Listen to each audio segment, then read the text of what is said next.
It always begins quietly, not with thunder or revelation, but with a subtle crack in the world you once trusted. You wake up one morning, and though everything looks the same walls, the same coffee mug, the same path to work, something deep inside you whispers that you don't belong here anymore.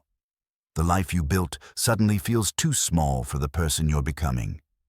You go through the motions, smiling, performing, nodding at conversations that feel like echoes of a past self, but beneath the surface, a quiet unease begins to rise.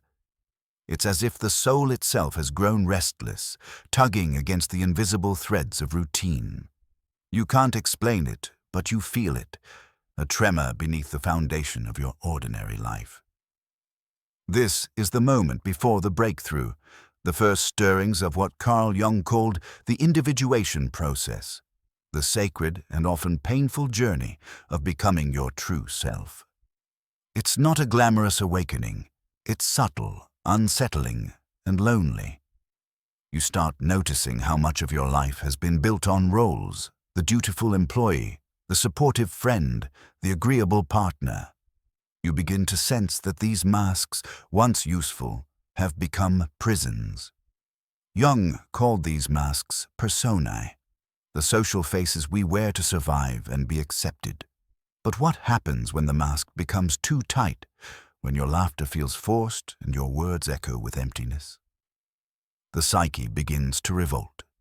Imagine a woman named Claire, respected, admired, always composed. She's the reliable one at work, the listener among friends, the peacekeeper in her family.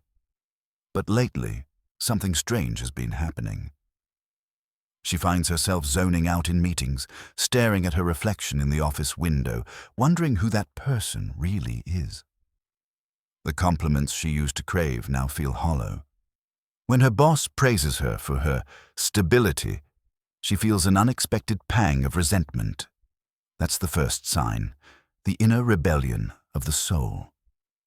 Claire isn't ungrateful. She's awakening. Her shadow, the hidden part of her psyche filled with suppressed desires, anger, and forgotten dreams, has begun to stir. Jung said, until you make the unconscious conscious, it will direct your life and you will call it fate. Claire begins to notice the small rebellions of her unconscious. Sudden irritations, strange dreams, impulses she can't explain. At first, she tries to ignore them. She doubles down on gratitude, forces a smile, tells herself she's fine. But the dissonance only grows louder. She feels like an actress trapped in a script she no longer believes in. That's how the psyche begins its transformation, not with enlightenment, but with tension. And that tension is sacred. Jung believed that the psyche organizes itself toward wholeness, even through discomfort. The feeling that something is off isn't failure, it's a message. Your inner world is rearranging itself, tearing down the false structures you built for safety. The relationships that once comforted you begin to feel suffocating. The job that once defined you starts to lose meaning. Even your ambitions start to dissolve, replaced by a mysterious yearning for something you can't yet name. Most people mistake this as depression or confusion. But in Jungian psychology, this is the first movement of the self, the deeper organizing principle of your being, calling you back home. It's the part of you that remembers who you were before the world told you who to be. Yet this calling often arrives disguised as emptiness. Life stops fitting because you've outgrown it. And just like a snake shedding its old skin, it hurts. Claire begins to withdraw without knowing why. Her friends notice she's quieter, more distant. They tell her she's changed, and they're right. She's no longer content with half-truths. What she doesn't realize yet is that she's standing on the threshold of transformation. The chaos she feels inside isn't the end of her stability, it's the beginning of her authenticity. As Jung wrote, in all chaos there is a cosmos, in all disorder a secret order. Beneath the crumbling surface of your old identity, a deeper pattern is forming, a secret order that will one day reveal its purpose. But before you rise, you must first endure the unraveling. Because when everything starts to fall apart, something higher in you is trying to be born. It doesn't begin with light, it begins with the thing you've spent your whole life trying to avoid. The first moment you decide to grow, to truly awaken, life doesn't hand you clarity or peace. Instead, it drags you into the dark room of your own psyche and locks the door behind you. You start noticing emotions that make no sense. You snap at people who haven't done anything wrong. You feel envy towards someone you used to admire, or shame for wanting something you were taught to reject. It's confusing, even frightening, because suddenly the image you've built of yourself, the good person, the kind friend, the calm professional, begins to crumble. What's left beneath that image is raw, uncomfortable, and real. This is your shadow, the part of you that carries everything you've buried just to survive. Carl Jung called the shadow the thing a person has no wish to be. It's made of all the instincts, impulses, and desires that your conscious self decided were unacceptable. You pushed them down so others would love you, so you could belong, so you could appear normal. But the shadow never disappears. It waits. It hides in your tone when you're tired, in your jealousy when someone succeeds, in your secret wish to rebel against everything you've been taught.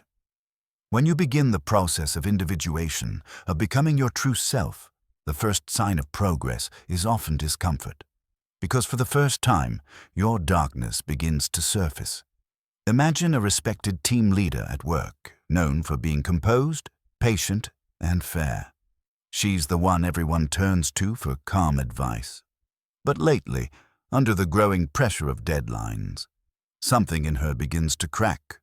She starts resenting her colleagues for their mistakes, secretly wishing someone would notice her exhaustion. One day, she snaps, a flash of anger she didn't recognize as her own bursts through. Later, she feels shame, even horror. That's not me, she tells herself. But it was. It was the part of her she never allowed to speak, the part that felt invisible, unappreciated, and tired of pretending. In that moment, her shadow didn't destroy her, it revealed her. Jung warned, until you make the unconscious conscious, it will direct your life, and you will call it fate. Every person who crosses your path becomes a mirror reflecting your hidden parts. You dislike someone's arrogance because it reminds you of the pride you repress. You pity someone's weakness because it echoes your own fear of failure. You fall in love with someone's boldness because you've long denied your own. These emotional reactions, intense, irrational, and magnetic, are not coincidences. They are invitations to look deeper. What you reject in others often hides within you. But here's the paradox. When you start to see your own shadow, you may feel more alone than ever. The world around you still wears its masks proudly, smiling faces, polite conversations, curated lives. You, however, have started to peel yours off. You see through the illusions now, and that can feel isolating. Friends might say you're different. You might even feel like you're falling apart. Yet this isolation is not punishment, it's initiation. You're stepping out of the collective trance and entering the inner world most people spend their lives avoiding. The loneliness of this stage is sacred. It's a sign that the old self, the persona that sought approval and safety, is dying. Jung taught that the path to light passes through the darkness, and every step into that darkness is a step closer to truth. You're no longer just reacting to life. You're beginning to observe it from within.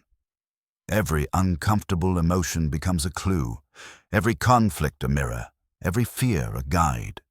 You start realizing that what you thought was wrong with you was never wrong. It was just unloved. Your shadow isn't your enemy. It's the guardian of your authenticity. When you dare to face it, you don't just reclaim your darkness, you also recover your lost strength, creativity, and depth. And that's the moment something inside begins to stir. Beneath the fear and confusion, there's a quiet knowing, a whisper that says, This is the beginning of transformation. You're being pulled inward, into the very place most people spend their whole lives avoiding.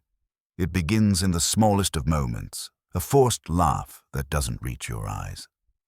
You're sitting in yet another meeting, nodding along, smiling at the right times, pretending to care about things that no longer matter. The words around you feel hollow, like echoes in a room you've already left. And in that silence between one fake smile and the next, something inside you whispers, "I can't do this anymore." That's how the cracking begins. Not with a breakdown, but with a quiet refusal. A refusal to keep pretending. A refusal to wear the mask that once made you feel safe. Carl Jung called this mask the persona, a kind of coat we put on to make an impression on others. It's the version of ourselves we show to the world, the polite employee, the agreeable friend, the responsible adult. But the longer you wear it, the more it starts to suffocate you. You begin to notice the disconnect between who you are and who you perform. The tension grows quietly, like pressure beneath the earth before an earthquake. You don't realize it at first, not until the cracks start to show. Imagine a woman named Laura. For years, she's been the dependable one at her office, always calm, always composed. She picks up extra work, smooths over conflicts, never complains. People admire her professionalism. But lately, Laura feels drained, as though her soul is leaking out through the cracks in her smile. During one meeting, her boss praises her for being so easy to work with, and something in her breaks. She realizes that being easy has cost her authenticity. That night, she sits in her car long after everyone has gone home, staring at her reflection in the rearview mirror, and she doesn't recognize the person looking back. That's the moment Jung described as the confrontation between the persona and the shadow, the parts of ourselves we hide to maintain our image. When the mask cracks, the shadow begins to seep through. Anger, resentment, fatigue, truth. The emotions we've suppressed start demanding to be heard.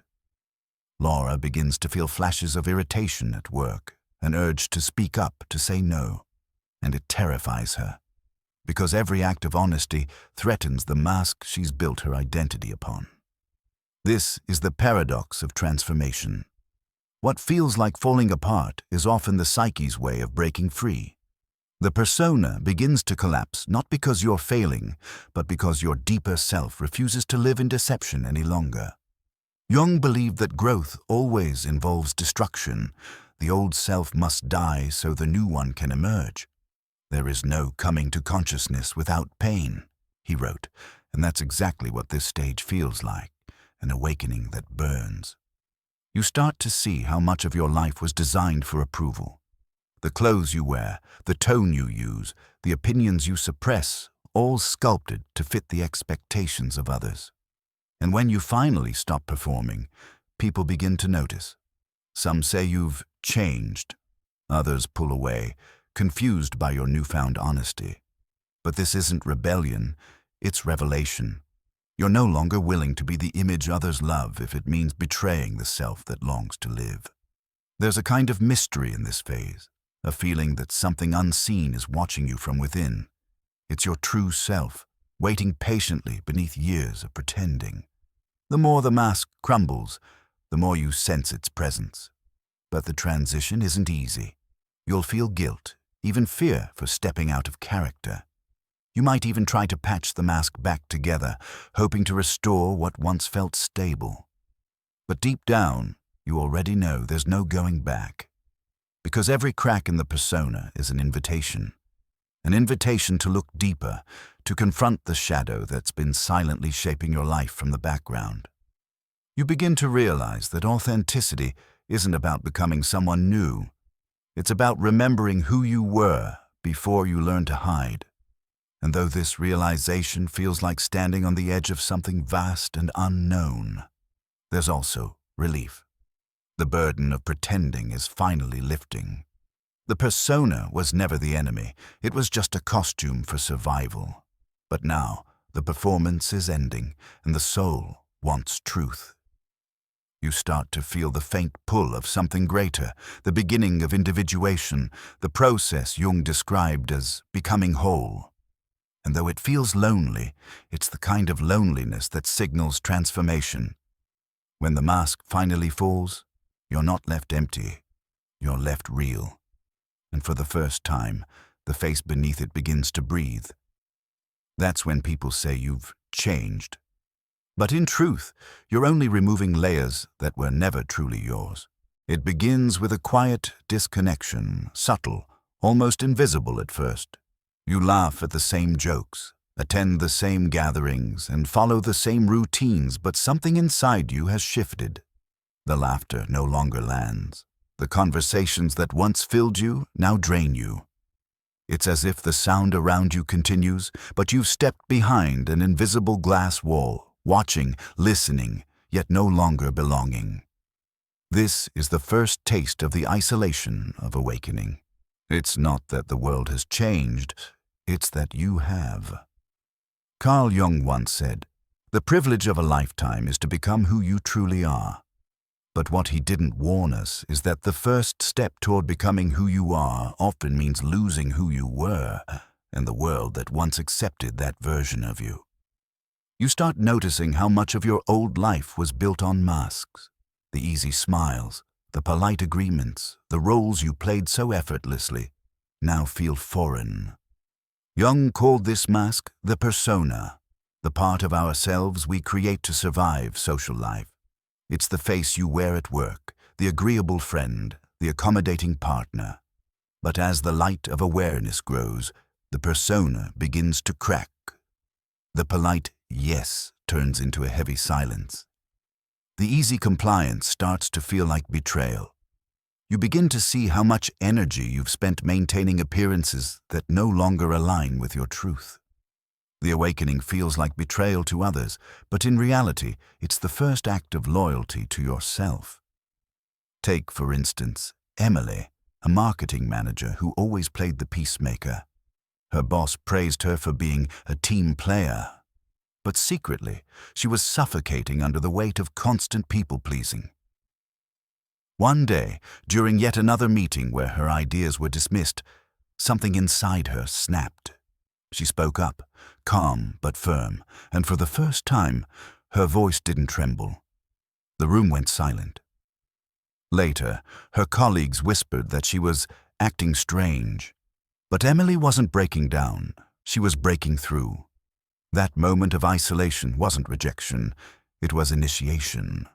She had peeled off a layer of her persona, and in doing so, stepped closer to the authentic self that had been buried beneath years of compliance. This phase is paradoxical. The more real you become, the lonelier you feel. It's not because you're unlovable, it's because authenticity creates distance from illusion. Jung described this as the process of individuation, the lifelong journey towards psychological wholeness. The moment you begin to individuate, you no longer fit neatly into society's scripts. Your friends may not understand your silence. Your family might misinterpret your detachment. But what they see as withdrawal is, in truth, a descent into depth. You're no longer content to live on the surface of your own life. In Jungian terms, this is when the shadow, the hidden parts of yourself you've repressed, begins to surface. Old anger, jealousy, or pain arise not to punish you, but to be seen. It's like your psyche knocking on its own door, asking to be acknowledged. Most people flee from that discomfort, numbing themselves with distractions. But you've chosen to look inward, and that's why it feels lonely. Few dare to follow where you're going. You're walking a road that cannot be shared until it's understood within.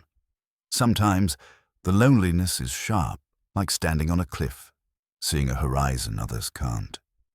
You want to shout what you've discovered, but you realize that understanding cannot be forced. It's earned in silence.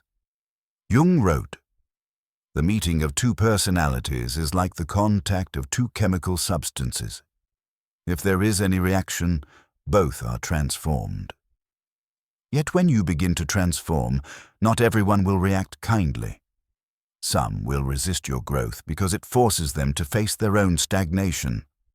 The ones who once applauded your light may now recoil, not out of malice, but fear. Your change reminds them of everything they have avoided within themselves. You might start asking, "Am I the crazy one?" That question haunts every awakening soul. But remember, it's not insanity to see clearly in a world built on pretending. It's simply clarity misunderstood by those who still wear masks. The real irony is that in your loneliness, you're becoming more connected to life itself. The noise fades, and you begin to hear the quiet pulse of your own soul. You start finding meaning in solitude, purpose in silence, beauty in distance. You realize that aloneness is not emptiness, it's spaciousness, the room required for the true self to breathe. And just when the isolation feels unbearable, something subtle begins to change. You start meeting people who speak your new language, not with words, but with energy, presence, and depth. They appear like mirrors, reflecting fragments of the same truth you're uncovering. They've walked through their own darkness, and in their eyes, you find recognition instead of rejection. This is the beginning of a new tribe, one built not on comfort, but on consciousness. The isolation of awakening is not a punishment. It's preparation. It strips away what is false so that only what is real can remain. It is the necessary silence before the symphony of selfhood begins. You are not being abandoned by the world. You are being reintroduced to your soul. You're not being left behind. You're outgrowing the version of life that once kept you safe. It doesn't announce itself with thunder. It begins quietly, in a moment of irritation so small you almost miss it. Someone cuts you off mid-sentence. A friend cancels plans without apology. Your boss talks down to you in front of others. It seems trivial, but something in you burns longer than it should. You replay the scene in your mind, feeling that sharp sting of anger or humiliation. You tell yourself, they're the problem. But if you listen closely, really listen, you'll hear a whisper from the unconscious. What if this isn't about them? That's when you step into the mirror. Life, Jung said, is not happening to you, it's happening through you. The people who provoke the strongest emotions are rarely random. They're reflections of your unacknowledged self. The arrogant co-worker who drives you crazy might be showing you your own buried desire for confidence. The friend who always plays the victim may reflect your own fear of taking responsibility. And the partner who blames you for everything, they might be echoing your own hidden guilt. Jung called this process projection, the unconscious act of assigning our disowned traits to others. It's the psyche's way of saying, "Here, look at what you've been avoiding." Imagine a woman named Elise. She prides herself on being patient, calm, and kind, the peacekeeper of her group. But lately, she's been furious with her new manager, a blunt, assertive woman who never filters her words. Elise complains to everyone, "She's so arrogant, so controlling." But one night, as she journals, she writes a sentence that stops her cold. "I wish I could speak my mind like she does." In that instant, she realizes what the mirror was showing her, not arrogance, but a part of herself she had long suppressed, her voice. The reflection was not an enemy, but a messenger. Jung once said, "Everything that irritates us about others can lead us to an understanding of ourselves." That's not just poetic, it's surgical. The psyche uses relationships as a living classroom, drawing mirrors so precise they cut through denial. Each emotional trigger is an X-ray revealing where light and shadow are still divided. The irony is that we often spend our lives avoiding these mirrors, surrounding ourselves with people who confirm our illusions rather than confront them. But life, ever faithful to your growth, won't let you escape your own reflection for long. The same pattern will repeat, new faces, same wound, until you finally see what it's been trying to show you. It's not punishment, it's initiation. When you stop blaming the reflection and begin asking, what is this showing me about myself? Everything changes. The mirror no longer feels like judgment. It becomes revelation. You begin to notice how your own shadow plays in the background of every encounter, shaping the tone of your voice, the stories you tell, the people you attract. Jung called this confrontation with the shadow the moral problem par excellence, because it demands courage to admit that the evil we see outside might also live within. But that's where real power begins, in the humility to see that you are both the storm and the calm that follows it. The more honest you become, the less the world triggers you. You start to see through people instead of reacting to them. Their anger, envy, and fear become familiar, not because you condone them, but because you've met them within yourself. This is the alchemy of growth. The loneliness that once came from feeling misunderstood now transforms into quiet understanding. You see that everyone is struggling with their own mirrors, their own projections, their own shadows chasing them in the dark. And just when you begin to grasp this truth, life sends you one last piercing reflection, a situation so personal, so raw, that it forces you to see the final piece of yourself you've kept hidden. That's when you realize the mirror was never outside you at all. It was always your own soul speaking in disguise. That's when your loneliness begins to turn into power, when you realize you were never abandoned by life. You were being introduced to yourself. It happens when you least expect it. One quiet evening when the noise of the world fades and the weight you've been carrying finally cracks something deep inside. It's not the kind of pain that screams, it's the kind that whispers, enough. You've spent years holding yourself together, smiling through exhaustion, performing strength when all you wanted was rest, convincing others and yourself that everything was fine. But the soul can only pretend for so long. Jung once said, "There is no coming to consciousness without pain." And this, right here, is where consciousness begins. Not in light, but in the collapse of everything false. You start noticing the small fractures first. The job that once gave you pride now feels meaningless. The relationship that once felt safe now suffocates you. You see yourself in mirrors, tired eyes, hollow smile, and realize you've been living as a persona, not a person. The reliable friend, the strong one, the peacemaker. These masks once protected you, but now they burn against your skin. The persona, Jung said, is a kind of armor necessary to survive society, but like armor, it becomes heavy when worn too long. When it begins to crack, the truth beneath it begins to breathe. The breaking point is not madness, it's awakening disguised as chaos. It's the ego losing its grip, terrified of surrender. You might start crying without knowing why, or feel waves of emptiness that seem endless. But this is not emptiness. It's spaciousness, the clearing of everything that's not truly you. The ego, built from years of conditioning, resists. It tells you you're failing, that you're losing control, but control was never the goal. Wholeness was, and to reach it, something in you must die, not your life, but your false self. Think of the leader who always held everything together, calm, composed, untouchable.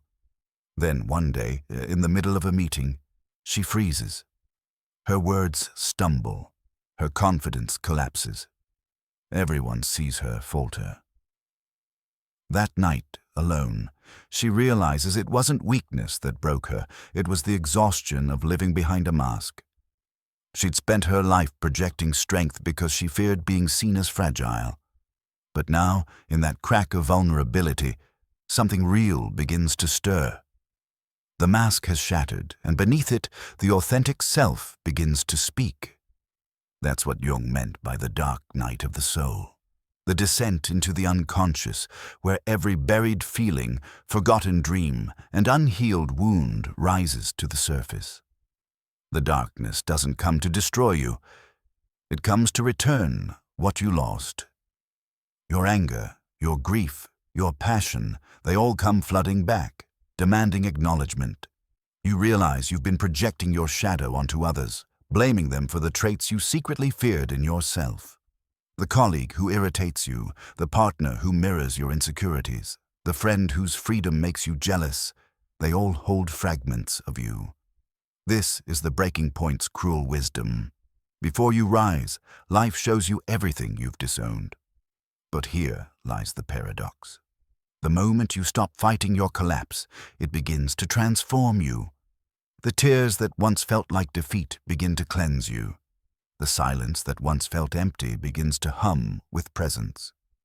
Jung wrote, "The most terrifying thing is to accept oneself completely." And that's exactly what this night demands. Radical acceptance. To see your flaws without flinching, your shadow without shame, your pain without running. The self, the deeper, unbreakable core of your being, begins to emerge not in triumph, but in surrender. It rises when the ego finally bows. You start to sense something ancient guiding you, a quiet intelligence beneath the chaos. It's as if the storm outside is merely reflecting the transformation within. The world hasn't fallen apart, your illusion of control has. And in that surrender, you find something you never expected. Stillness. The kind that doesn't depend on circumstance, approval, or success. The kind that whispers, "You were never lost, you were only shedding your disguise." The breaking point, you realize, was never the end of your story. It was the beginning of truth. The most terrifying thing is to accept oneself completely, Jung wrote. And yet, that's the very threshold of freedom. It begins when silence stops being peaceful and starts feeling alive, as if something hidden beneath your thoughts has begun to whisper your name. You start hearing faint echoes from the depths, fragments of dreams, sudden memories, strange coincidences that seem to pull at invisible threads. It's as though life itself is speaking in code. Jung called this the dialogue with the unconscious, the sacred conversation between your surface self and the ancient depths of your psyche. At first, it feels unsettling, even disorienting, because the rational mind can't make sense of it. But beneath that confusion lies something profound. Meaning is being born from the chaos. You are no longer merely living. You are being lived by something greater. Imagine a woman named Elena, a successful manager who prides herself on control and order. One day, during a stressful project, she snaps at a colleague, her anger shocking even herself. That night, she dreams of wandering through a crumbling mansion filled with locked doors. In one of the rooms, she finds a frightened child hiding in the dark. She wakes up trembling, unsure why she feels both terrified and relieved. Jung would say that the child is not just a dream figure, it's a forgotten part of her, the vulnerable self she buried long ago to survive in a demanding world. The mansion represents her psyche, vast and layered, filled with memories and symbols waiting to be reclaimed. As Elena reflects, she realizes that her outburst at work wasn't just stress. It was the shadow speaking, the part of her that holds the emotions she repressed to maintain her perfect persona. Jung wrote, "Until you make the unconscious conscious, it will direct your life, and you will call it fate." Every locked room in that dream is a piece of herself she's avoided. Now, the walls of her inner house are calling her to enter. This descent is not gentle. It strips you of false stability. You begin to see how much of your life was a performance, how many of your choices were shaped by hidden fears, unhealed wounds, and cultural expectations. The ego fights back, terrified of losing control, whispering that you're overreacting, that you should stay positive. But this isn't negativity, it's awakening. You're confronting what Jung called the shadow, the dark twin of consciousness that contains everything you deny about yourself. It's not evil, it's misunderstood. Within the shadow lies raw power, creativity, passion, courage, all the things you abandoned to appear acceptable. Sometimes, The descent reveals itself through people. You might meet a colleague who manipulates or criticizes you, and you feel deep resentment. But as Jung explained, everything that irritates us about others can lead us to an understanding of ourselves. That person becomes your mirror, showing you the traits you've disowned, your own capacity for control, for honesty, for confrontation. The unconscious doesn't speak in plain words. It speaks in reflections, and every encounter becomes a clue. The deeper you go, the more symbolic life becomes. You start seeing patterns, numbers repeating, songs playing at just the right moment, faces that seem familiar in strange ways. The rational mind calls it coincidence. The psyche calls it synchronicity. Jung described these as meaningful coincidences, the universe reflecting your inner state. The world begins to mirror your transformation, like ripples spreading across a hidden lake. But this process comes at a price. As you descend, the outer world may feel distant. Friends might call you different. You might feel emotions too vast for words, grief for the person you were, awe for the person you're becoming. This is not madness. It is metamorphosis. In ancient myths, heroes always descend into darkness before emerging transformed. The same is true here. Your personal underworld is not a punishment, but a passage. In those quiet hours of solitude, when the mask has fallen and the shadows crowd close, you begin to sense something sacred beneath the fear, a silent intelligence guiding you. Jung called it the self, the totality of who you are, both known and unknown. It communicates through dreams, symbols, and intuition. It leads you not away from the darkness, but through it, because that is where your soul was waiting all along. And so, as you walk through the corridors of your own mind, you begin to understand. The descent was never about getting lost. It was about remembering where you came from. You're reconnecting with the parts of yourself you exiled to survive. And though this journey feels solitary, it's universal. Every human being who seeks truth must pass through their own underworld. It begins in the quietest moments, the ones no one sees. When you stare at the ceiling at 3 a.m., wondering how everything fell apart. When the version of you that once seemed strong suddenly feels like an illusion.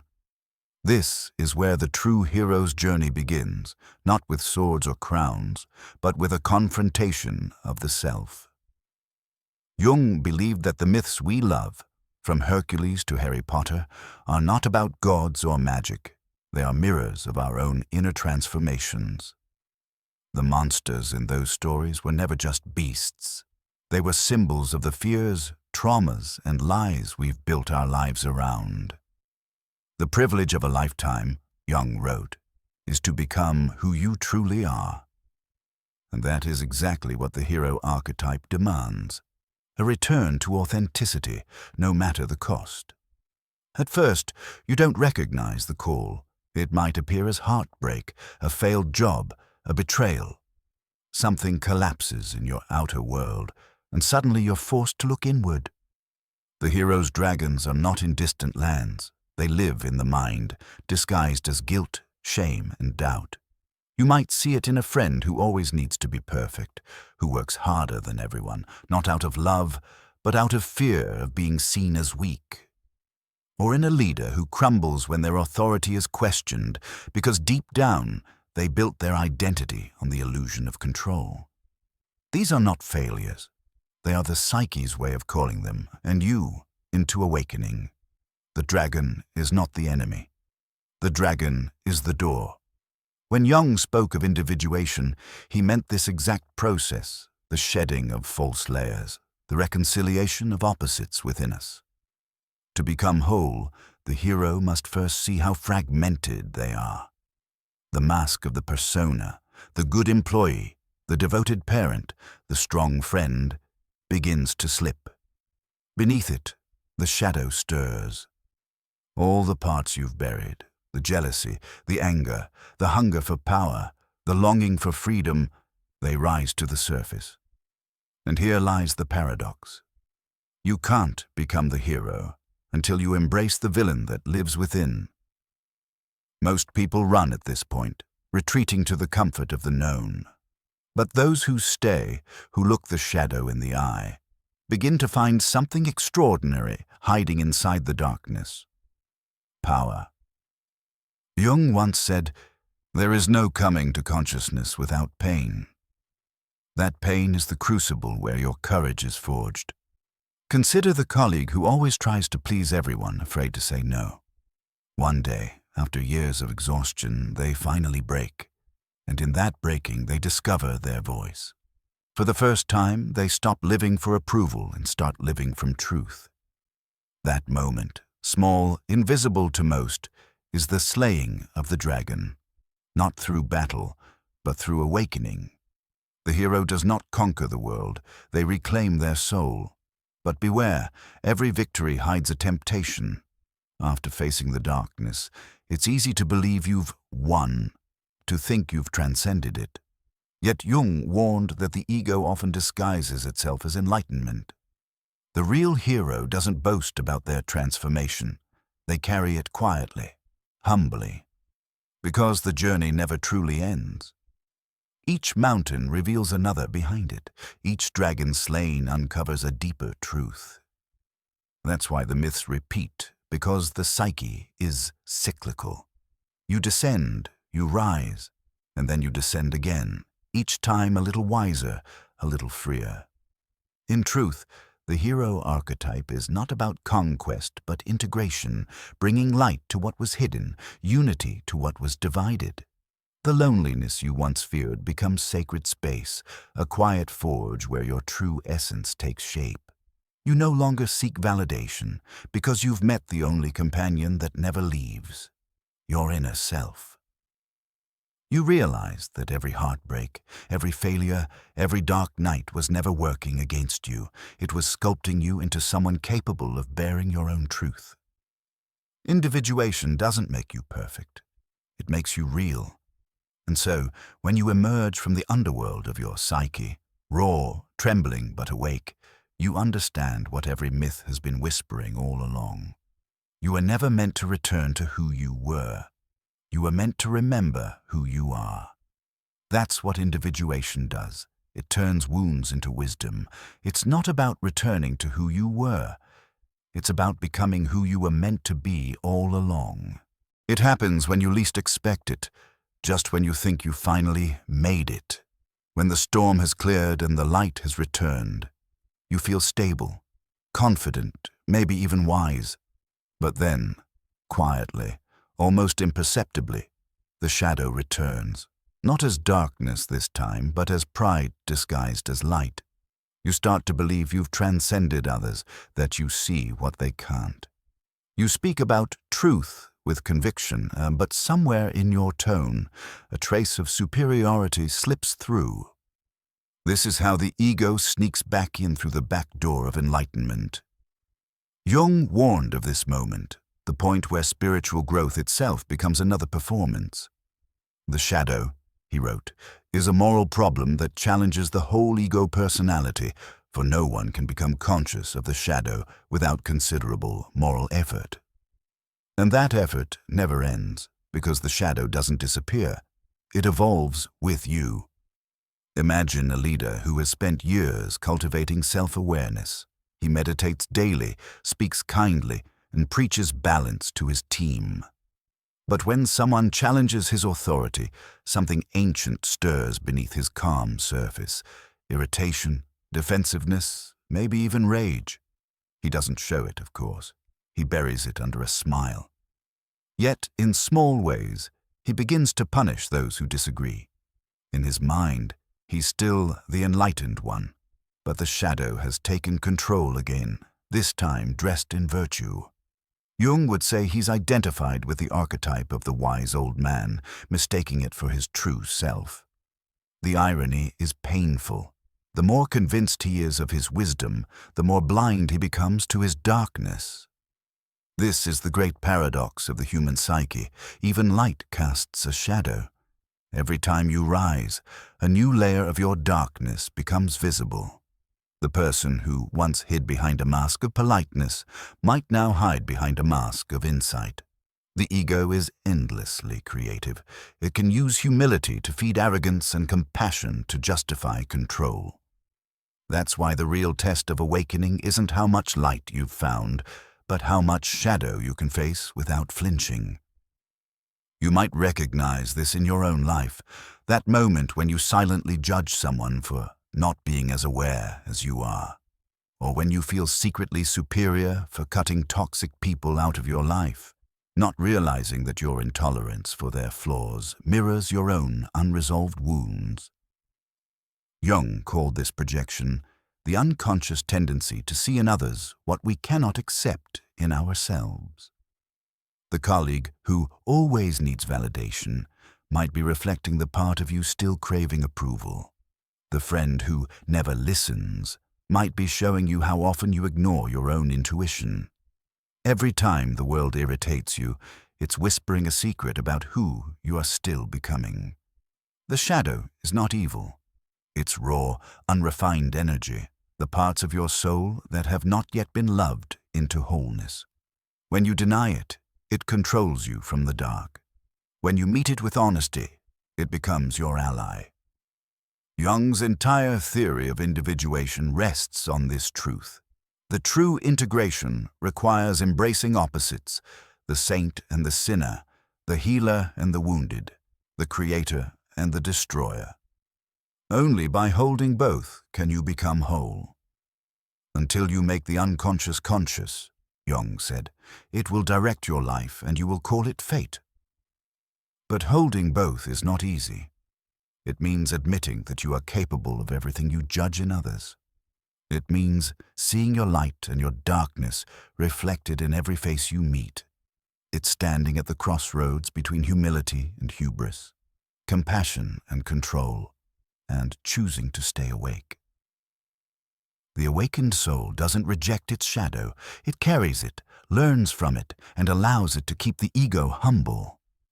Because even after awakening, the shadow will always return, not to destroy you, but to remind you that the work is never done. The moment you think you've transcended the human struggle is the moment you've fallen back into it. The path to wholeness is not a straight line, but a spiral, every ascent bringing you face to face with deeper versions of yourself. And in that meeting, something beautiful happens. The loneliness you once felt begins to turn into compassion. You stop seeing enemies and start seeing mirrors. You stop trying to escape your darkness and begin to walk beside it. That is the quiet grace of integration, not perfection, but presence. Not purity, but wholeness. The realization that even your flaws are part of the divine design. And suddenly, the journey no longer feels like a battle, but a dance, between what you show and what you hide, what you know and what you're still learning to love. And when that understanding finally settles deep within you, the shadows around you soften. The world feels less like a threat and more like a reflection of your evolving soul. You begin to see that the purpose of the shadow was never to scare you, it was to make you see. And suddenly, that loneliness you once felt turns into compassion. It doesn't happen in a burst of light or a grand revelation. It happens quietly, like dawn seeping through the cracks of a long, dark night. One morning, you simply notice that the silence no longer feels empty. The ache that once sat heavy in your chest now feels strangely alive, as if something luminous has taken root within you. The loneliness that used to feel like exile has become sanctuary. This is not the end of the journey. It is the moment of rebirth, when the soul, stripped of all pretenses, begins to glow from within. Carl Jung called this stage the realization of the self, the point at which your fragmented pieces begin to find their way back home. The most terrifying thing is to accept oneself completely, he once wrote, and yet that is exactly what begins to unfold. You've walked through fire, met your shadow face to face, and shed the masks that once helped you survive. Now you stand before your own reflection, raw, unguarded, and strangely peaceful. What you see isn't perfection, it's wholeness. The kind of wholeness that comes not from being flawless, but from embracing every scar as proof of becoming real.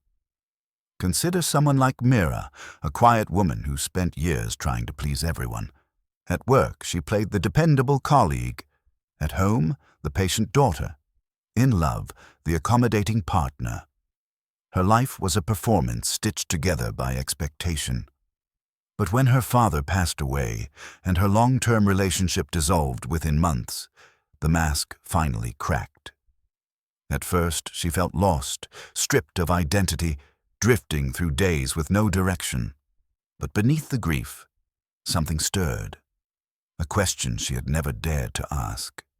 Who am I when no one is watching? As she began journaling, painting, and walking alone at sunrise, her unconscious started to speak. Dreams of vast oceans and broken mirrors haunted her. Jung would have called them archetypal symbols of transformation. The ocean, the depth of the psyche. The mirror, the confrontation with truth. Through these symbols, her soul began to guide her back to herself. Each tear she cried washed away another illusion, and each silent morning rebuilt her in a new way. She realized that what she thought was loneliness was actually space for her soul to breathe again. Jung believed that the self, the totality of who you are, emerges only when the ego surrenders. It's a paradox. The more you stop trying to be something, the more you become everything you were meant to be. The persona, that social mask you once clung to, no longer fits. The projections you once cast onto others fade because you've reclaimed the qualities you once disowned. The anger you saw in others, you now recognize as your unspoken boundaries. The arrogance you judged, you now see as your own forgotten confidence. The world that once mirrored your pain now mirrors your clarity. But this new self-awareness doesn't make life easier, it makes it more vivid. Every emotion, every choice, every connection feels sharper, deeper. You begin to understand that life was never trying to break you. It was trying to awaken you. The heartbreaks, the failures, the solitude, they weren't detours. They were the path itself. Jung described this process as individuation, the unfolding of your true nature through confrontation with the unconscious. It's not about becoming someone new. It's about remembering who you've always been beneath the noise. Sometimes this new clarity can even feel eerie. Old friends start saying you've changed. You laugh differently. You pause before you speak. You walk slower, as if listening to something no one else can hear. And maybe you are. Because beneath the surface hum of ordinary life, you can now sense the hidden order Jung spoke of. In all chaos, there is a cosmos. In all disorder, a secret order. You feel that life is no longer random. It's a dialogue between your soul and the world. Every coincidence feels intentional, every silence pregnant with meaning. Yet, this illumination carries irony. As you rise into authenticity, you realize how few people live there. You see others still trapped in masks, running from shadows, mistaking approval for love. You don't judge them, you understand them. Because you were once them, that understanding becomes your quiet compassion, your invisible strength. You no longer need to convince anyone of your truth. You simply live it. And one day, in the middle of an ordinary afternoon, you catch your reflection in a window, not the reflection of who you used to be, but of who you've become. There's a stillness in your eyes that wasn't there before. You no longer chase the world. You let it come to you. You no longer ask for love. You are it. You realize that the entire journey, the collapse, the solitude, the pain, was never punishment. It was preparation. The climb was never about rising above others. It was about descending deep enough to meet your authentic core. That's what it means to rise. To come back to yourself with your shadow integrated, your mask removed, and your purpose revealed. The privilege of a lifetime, Jung said, is to become who you truly are. It begins the moment you realize the world isn't happening to you. It's happening through you. Suddenly, life stops being a series of random events and starts to look like a coded message written in invisible ink. Every person you meet, every conflict, every betrayal feels strangely familiar, as if they were characters sent to play out something deep within your own psyche. Jung called this awakening, the symbolic life, the moment when the external world reveals itself as a mirror of the inner one. It's a revelation that shatters the illusion of separation. What you see outside is not the enemy, it's the echo of your own unclaimed truth. You notice it first in small, unsettling ways. A colleague constantly interrupts you during meetings, and irritation rises like fire in your chest. You tell yourself they're arrogant, maybe even insecure. But late one night, it hits you. That same need for recognition, that same hunger to be seen, lives inside you too. You buried it long ago, thinking humility meant invisibility. Now it returns in the form of another person, asking to be acknowledged.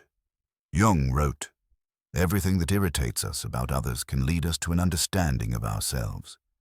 And suddenly, you understand, the world isn't attacking you, it's showing you the parts you abandoned. Once you see this, it's impossible to unsee. The patterns multiply. The friend who avoids conflict mirrors the part of you that trembles at the thought of confrontation. The lover who withdraws emotionally exposes your own fear of vulnerability. Even strangers, the impatient driver, the gossiping neighbor, the rude cashier, seem to speak a secret psychological language.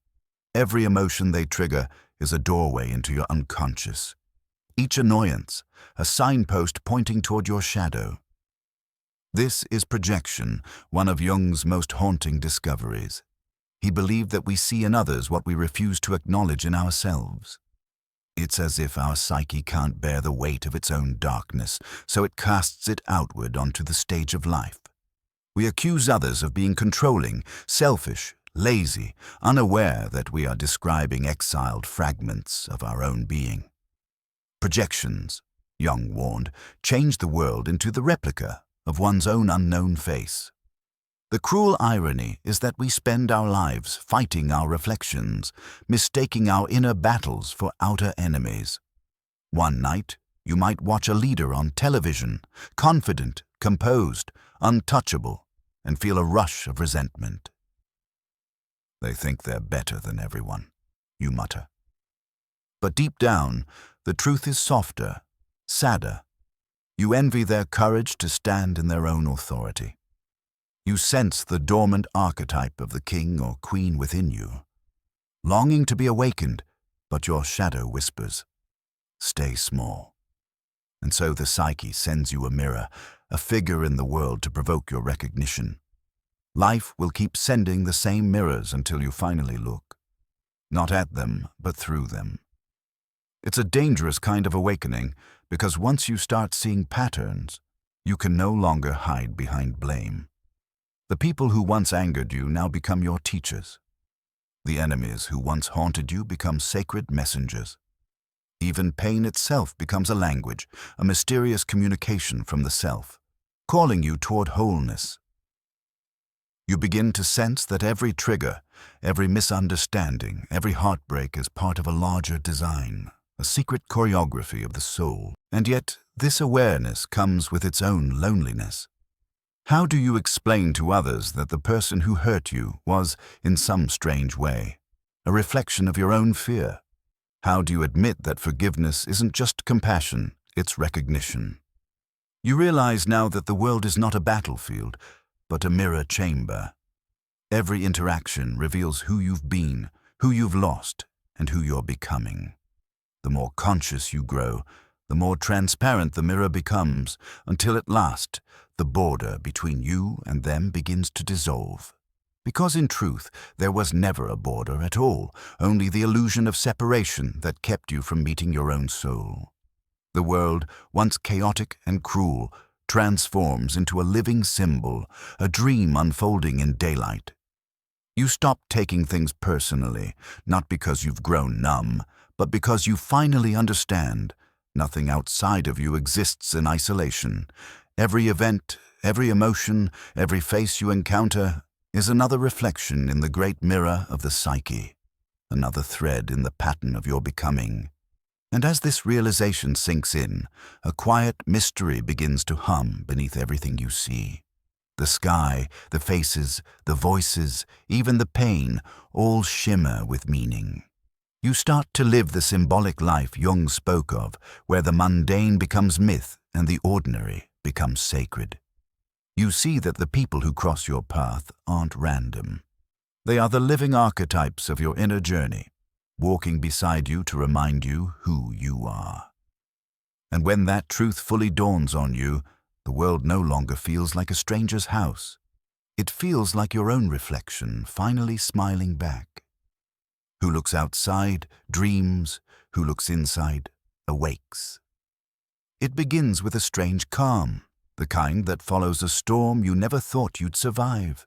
After all the chaos, after the breaking, after the darkness you thought would consume you, something inside finally whispers, "Stop fighting." That's when you realize the journey was never about slaying your shadow, but about learning to sit beside it. The anger, the jealousy, the fear, they were never your enemies. They were messengers from the parts of you buried long ago, returning not for revenge, but for recognition. Jung once wrote, "Until you make the unconscious conscious, it will direct your life, and you will call it fate." You begin to see that all along, it was never fate that held you captive. It was avoidance. Integration is not glamorous. It's raw, messy, and deeply human. It's the moment you stop pretending you are only the light. You start to see that wholeness includes your contradictions, the confident voice that shakes, the kind heart that sometimes burns with envy, the selfless giver who secretly longs to be seen. Jung taught that to own one's shadow means to reclaim the disowned pieces of your soul. It's like gathering lost children scattered across the years of your life. Each emotion you once condemned returns home, asking not for forgiveness, but for acceptance. Imagine a woman named Eleanor, a compassionate teacher who prides herself on patience. But when a student challenges her authority, she snaps, her voice sharp and foreign. Shame floods her face. "That wasn't me," she says later, trembling. But it was. It was the part of her she spent years suppressing, the assertive, angry self that learned as a child it wasn't safe to speak. The outburst was not failure. It was truth breaking through disguise. Integration begins the moment she stops apologizing for her humanity and starts listening to what that moment revealed. You start noticing that every person who irritates you carries a message from your shadow. The arrogant colleague who boasts about every small victory mirrors your own forgotten hunger for recognition. The friend who withdraws when you need them shows you how you, too, hide when you're afraid of rejection. These are not accidents. They are psychological mirrors, projections, as Jung called them, showing you what you've refused to see. It's both painful and liberating to realize the world has always been conspiring to show you yourself. At first, it feels like betrayal. You thought enlightenment meant perfection, that to evolve was to transcend your flaws. But now you see the deeper paradox. The light cannot exist without the dark. To reject your anger is to reject your boundaries. To deny your sadness is to deny your depth. The shadow doesn't disappear when ignored, it grows in silence, waiting for the day it can no longer be contained. And when it erupts, in jealousy, in resentment, in breakdowns, it's not trying to ruin you. It's trying to free you. The process feels like walking through a hall of mirrors. Every reflection reveals another contradiction. You love deeply, yet fear intimacy. You crave authenticity, yet wear masks to be accepted.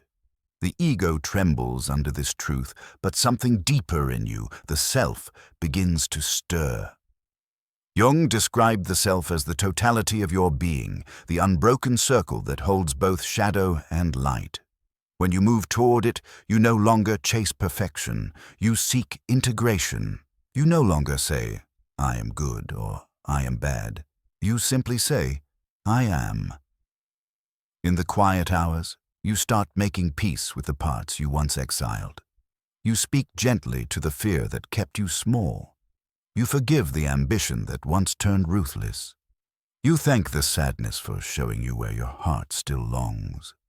Each reconciliation strengthens your inner balance, like tuning an instrument to harmony. Slowly, the war within ends. You no longer need to prove your worth because you've seen both your darkness and your light and chosen to love them equally. This is what Jung meant when he said, "The privilege of a lifetime is to become who you truly are." Integration is not a destination. It's an ongoing relationship with your own depths. It demands radical honesty, to see where you still hide, to admit where you still hurt, to own the desires you once buried beneath morality or fear. It asks you to stop performing and start living. Because authenticity is not found in perfection, it's found in presence. And when you finally reach that balance, when you can hold your anger without cruelty, your sadness without shame, your power without pride, something miraculous happens. The loneliness that once haunted you dissolves into understanding. You see others differently now, realizing they too are fighting wars within themselves. Compassion replaces judgment. You become a mirror of wholeness, quietly reminding others that they too can stop running from their shadow. You realize that the shadow was never darkness at all. It was the part of you waiting to be seen in the light. And as that realization settles deep into your being, you feel an unfamiliar stillness, the peace that comes from no longer being divided. The storm has not vanished. It has become the rhythm of your growth. You stop chasing constant happiness and start honoring authenticity. You allow yourself to feel sadness without shame, to express anger without cruelty, to love without fear. This balance is rare, and it's the reason most people never reach true individuality. Because integration demands radical honesty. It means owning every part of your being, even the ones society taught you to reject. But once you do, you become something extraordinary. Whole. It happens quietly, almost imperceptibly, the moment when the storm inside you begins to settle. After months, maybe years, of chaos and collapse, you wake one morning and realize something has shifted. The world hasn't changed, but you have. The same streets, the same faces, the same routines greet you, yet everything feels different, lighter, as if the air itself hums with a secret only you can hear. This is the return, not to who you were, but to who you've become. Jung called it the realization of the self, that sacred point when the conscious and unconscious finally meet and shake hands. But it doesn't feel grand or triumphant. It feels strangely peaceful, like standing in the ruins of your old life and realizing you no longer need to rebuild it. You have become the foundation. At first, people may not notice. You still smile, still work, still answer the same questions, but there's something in your eyes now, something grounded and unshakable. The colleague who used to trigger your irritation no longer has power over you. You watch them project their insecurities, blaming others for the chaos they carry inside, and instead of reacting, you see clearly. You remember Jung's words. Everything that irritates us about others can lead us to an understanding of ourselves. You recognize that what once enraged you was never about them, it was about you. The old self would have fought to be right. The new self only seeks to understand. One afternoon you meet an old friend, someone who knew the old you. They joke the same way, talk about the same people, the same gossip, the same ambitions. But something in you doesn't connect anymore. You nod politely, but beneath your calm, a quiet truth stirs. You have outgrown the version of life that once defined you. What used to feel comforting now feels shallow, and you realize the distance between you isn't arrogance, its evolution.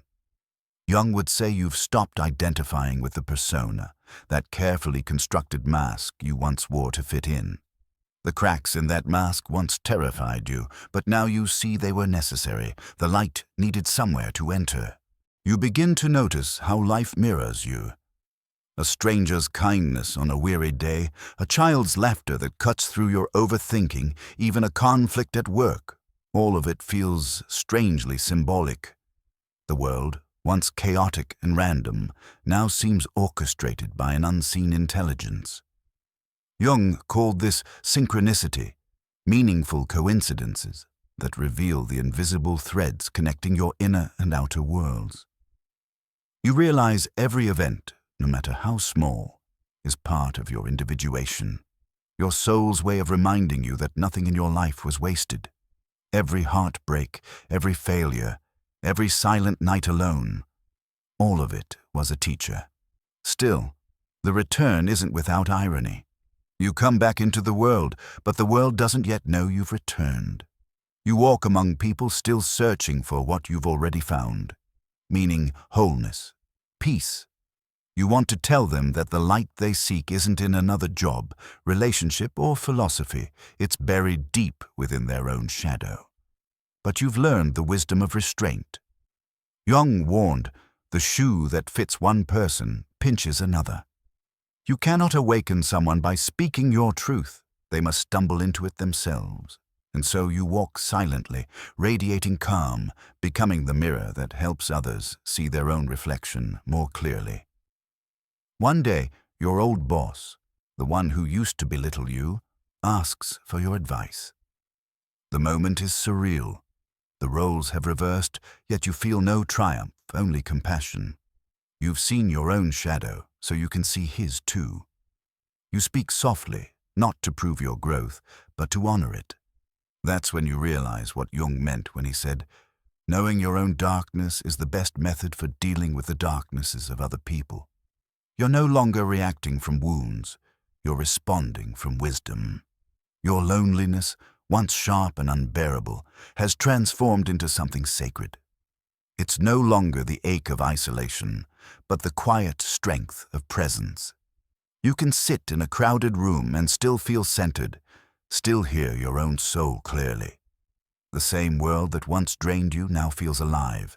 Every sound, every silence, every glance carries meaning.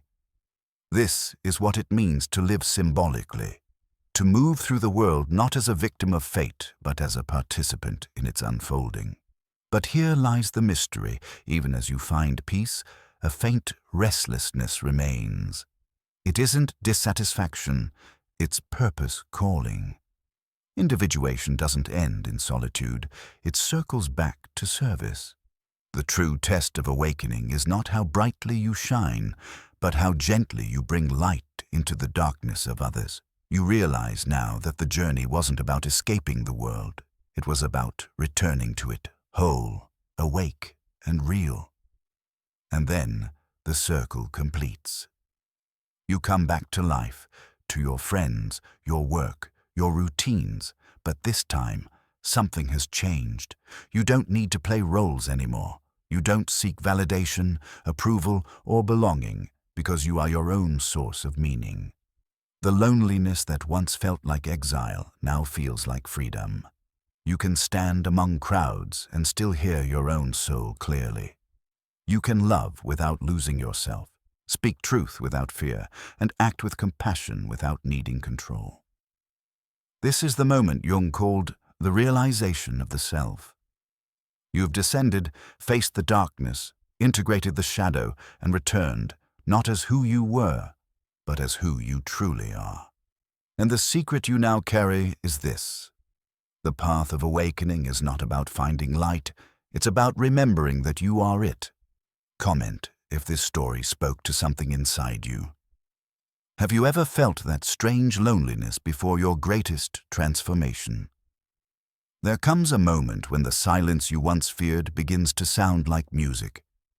At first, solitude feels like exile, a cold, endless night where your own thoughts echo back louder than the world ever did. But as the noise fades, something miraculous begins to happen. You start hearing the faint heartbeat beneath it all, your own. Jung wrote that the most terrifying thing is to accept oneself completely. And it is in solitude that this terrifying beauty unfolds. Loneliness, it turns out, was never punishment. It was initiation, a sacred fire meant to burn away everything false so that something true could emerge. You begin to notice that solitude doesn't empty you. It refines you. Every loss, every unanswered message, every moment you thought no one could see you was part of an ancient psychological alchemy. Jung called this the process of individuation, the transformation of the raw, unshaped self into something whole. Like lead turning into gold, your loneliness becomes the crucible in which your soul learns to separate illusion from essence. The persona, the mask you wore for the world, starts to crack, revealing what lies beneath. Your shadow, your truth, your unedited self. Imagine a woman named Elise, a devoted executive who spent years building her career, chasing approval like oxygen. She wore confidence as armor, smiling through exhaustion, mistaking her reflection in others' eyes for her true self. But when the applause stopped, when her phone went silent and her colleagues moved on, she was forced to meet the one person she had avoided for years, herself. In that empty apartment, with no audience to impress, she began to see the parts she had buried, her anger, her longing, her forgotten creativity. The shadow she once feared became her teacher. What she thought was loneliness was actually the soul demanding to be seen. This is the paradox of solitude. It strips you down, but only so you can rebuild yourself honestly. Jung often spoke of projections, how we cast the parts of ourselves we cannot face onto others. In solitude, those projections return like echoes. The friend who betrayed you, the lover who disappointed you, the colleague who triggered your envy, they all reappear in memory, not as enemies, but as mirrors. Slowly, you begin to see that they were never showing you who they were. They were showing you who you are. And once you realize that, you stop running from your reflections. The alchemy deepens when you stop craving understanding from others and begin seeking understanding within. Jung believed that the privilege of a lifetime is to become who you truly are. Solitude grants that privilege by dissolving the illusions that once defined you. The roles, the hero, the victim, the achiever, all fade into silence. What remains is something untouched by failure or praise.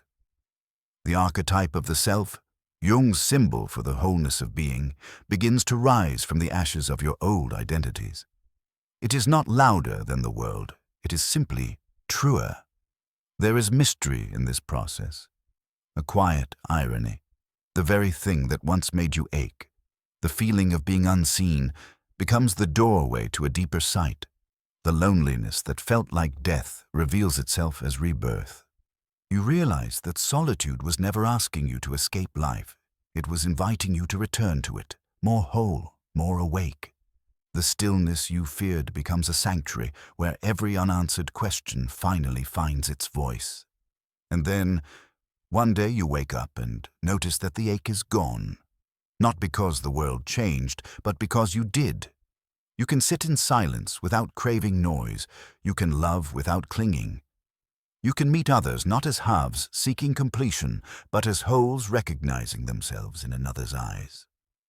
Jung once said, "The meeting of two personalities is like the contact of two chemical substances.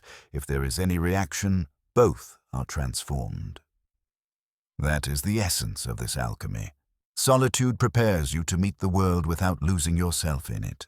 Because once you've faced your own darkness, you can finally love not out of need, but from wholeness. You can finally rise, not to escape the world, but to illuminate it. That's when the loneliness disappears. Not because the world changed, but because you did. The feeling of being alone was never a sign you were lost. It was proof that you were coming home.